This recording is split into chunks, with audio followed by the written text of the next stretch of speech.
안녕하세요 여러분, 의무아의 오페라 읽어주는 선생님입니다.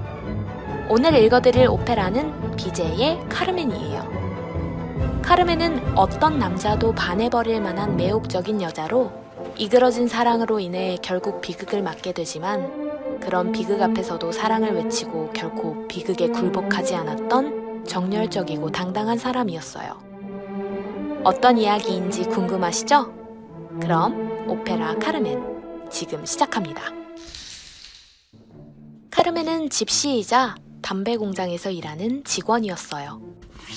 점심시간이 되자 공장의 직원들은 점심을 먹기 위해 다 같이 밖으로 나왔고 우리의 매혹적인 주인공 카르멘이 유명한 아리아인 하바네라를 부르며 등장합니다. 그곳에는 호세라는 군인이 경비를 서고 있었는데 듬직하고 잘생긴 호세에게 마음을 빼앗긴 카르멘은 그에게 호감을 갖고 그를 유혹하기 시작했어요. 처음에는 관심을 보이지 않던 호세였지만 매력적인 카르멘의 눈길에 마음이 흔들리지 않을 수 없었죠. 결국 그는 카르멘이 노래하며 던진 꽃을 주어 자신의 주머니에 감추었어요. 그리고 뒤이어 한 여인이 등장했습니다. 바로 미카엘라였어요. 사실 호세는 카르멘에게 관심을 줄 수 없는 이유가 있었어요. 그에게는 그만을 바라보는 착하고 예쁜 약혼녀 미카엘라가 있었기 때문이에요. 호세를 찾아온 미카엘라는 오랜만에 만남에 기뻐하며 어머니가 보낸 용돈과 편지를 전해주었습니다. 그렇게 호세가 어머니의 편지를 읽으며 고향 생각에 잠겨 있는데 공장에서 갑자기 날카로운 비명소리가 들렸어요. 불같은 성격의 카르멘이 친구와 말다툼을 하다가 친구의 얼굴에 칼로 상처를 냈기 때문이었죠. 잠시의 소동이 있은 후 호세는 카르멘을 체포하려 그녀에게 다가갔습니다. 체포당하는 순간에도 여유있게 콧노래를 부르는 카르멘은 무척이나 당당하고 매력적으로 보였어요.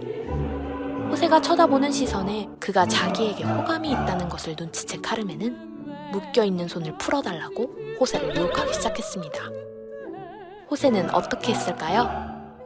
호세는 그녀를 실수인 척 놓아주었고 그녀를 일부러 놓아준 것이 들통나 결국 2달 동안 감옥살이를 하게 되어버렸답니다.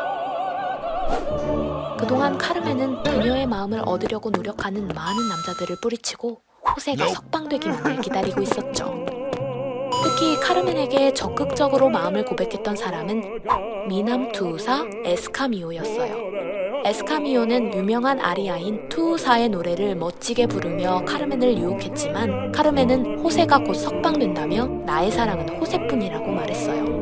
그러나 사실 잘생긴 에스카미오가 그렇게 싫지는 않았어요. 2달 뒤 드디어 호세는 감옥살이가 끝나 밖으로 나오게 되었어요. 멀리서 호세가 석방되어 오는 나팔 소리가 들렸고 카르멘과 호세는 기쁨의 재회를 했지만 그 기쁨은 오래가지 못했어요. 호세가 다시 부대로 돌아갈 시간이 되었거든요. 하지만 카르멘은 그걸 이해하지 못했어요. 갈 테면 가라고, 그리고 다시는 호세를 보지 않겠다고 협박했죠. 호세는 오해하지 말아달라며 자신의 진심을 전하기 시작합니다.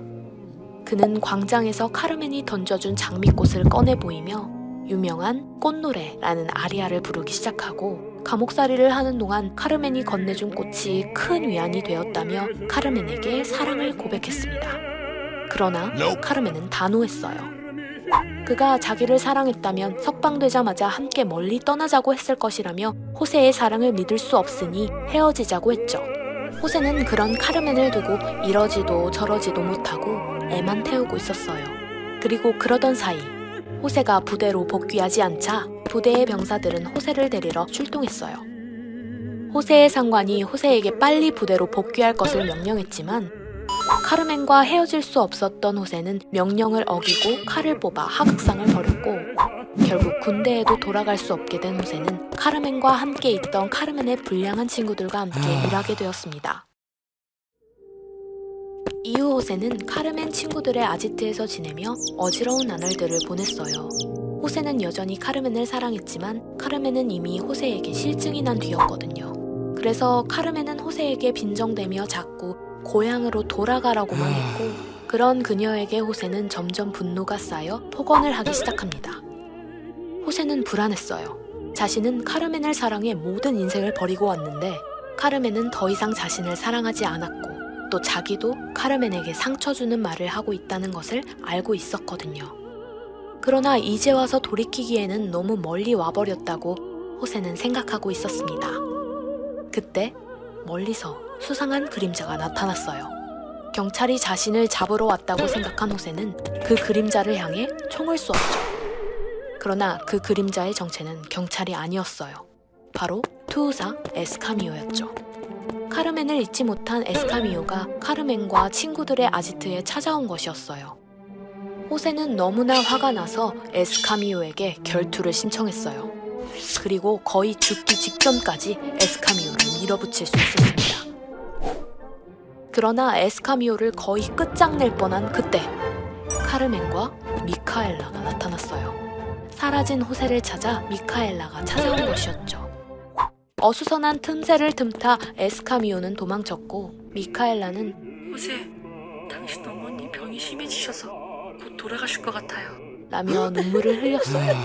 그러자 카르멘은 호세를 향해 아픈 어머니도 돌보지 않는 나쁜 인간이라며 경멸 섞인 조롱을 퍼부었어요.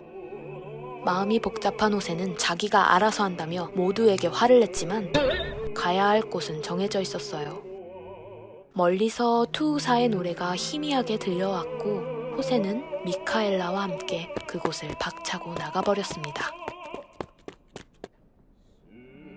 이후 벌어진 투우 경기에서는 화려한 옷차림의 카르멘이 에스카미오와 팔짱을 끼고 함께 나타났어요. 화려하고 남자다운 에스카미오는 이미 투우장의 스타였기에 카르멘 역시 모두의 환호를 들으며 기분을 내고 있었죠. 그러나 항상 불행은 예고하지 않고 찾아오는 법. 카르멘의 친구가 호세가 나타났다는 소식을 전해주었어요. 그러나 그를 무서워할 카르멘이 아니었죠. 카르멘은 그를 신경 쓰지 않는다며 도망가지 않고 투우 경기를 관람하기로 했어요. 그리고 결국 호세가 카르멘을 찾아왔습니다. 호세는 극도로 흥분한 상태였어요. 호세는 카르멘에게 다시 시작하자고 말했지만 카르멘은 그럴 생각이 없었죠. 호세는 마지막으로 카르멘에게 카르멘, 진심으로 에스카미오를 사랑하는 거야? 라고 물었어요. 카르멘은 에스카미오를 죽도록 사랑한다고 하며 거기서 비키든가 나를 죽이든가 하라고 말했습니다. 이미 카르멘의 마음속에는 호세가 없었기 때문이었죠. 투우 경기는 열기가 올라 관중들의 함성 소리도 커졌습니다. 그리고 그 함성 소리는 곧 공포 섞인 비명 소리로 바뀌게 되었어요. 관중들 가운데서 호세는 피범벅이 되어 쓰러진 카르멘을 안고 울며 소리치기 시작했습니다. 내가 카르멘을 죽였소. 그러니 어서 나를 잡아가시오. 라고 말이죠. 그렇게 오페라 카르멘은 강렬하면서도 안타까운 비극적 결말을 맞게 됩니다. 사실 19세기 당시 프랑스에선 청순 가련한 여주인공이 대세였어요. 또한 그 당시 오페라는 지금의 극장처럼 온 가족이 모두 함께 놀러가는 나들이 장소였죠. 이 당시에 이처럼 자유분방한 여자를 주인공으로 그것도 살인으로 끝나는 이런 막장 영화, 아니 막장 오페라는 당시로선 엄청난 파격이었고 당연히 오페라 카르멘은 좋은 평을 받지 못했어요. 그러나 파리에서의 초연과는 달리 빈에서의 두 번째 공연은 대성공을 거두었고 이후 카르멘은 세계적인 오페라로 인정받으며 지금까지도 큰 인기를 누리고 있답니다. 여러분, 재밌게 들으셨나요? 오늘은 비제가 작곡한 오페라 카르멘에 대해 알아보았어요. 강렬하고 자극적인 이야기가 많아서 어린 학생들은 조금 더 이따가 보면 좋을 것 같네요. 오늘은 여기까지고요. 다음에 더 재미있는 오페라 이야기로 다시 올게요. 그럼 다음 시간에 만나요. 아듀!